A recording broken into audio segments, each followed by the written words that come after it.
大家好，我是镜子，海星学会了吗？今天我们来做一只圆滚滚的刺臀，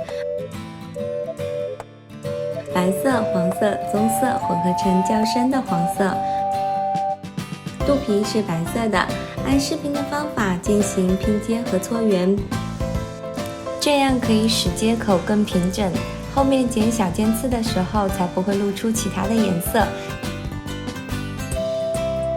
接下来加上嘴巴，眼睛用丸棒定位，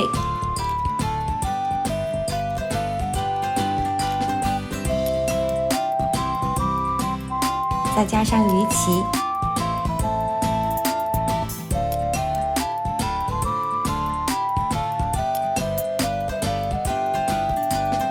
最后剪出小尖刺，那么可爱的小刺臀就做好了。做法不难，你们都学会了吗？别忘了给我点赞、评论、投币、收藏加关注哦！谢谢大家。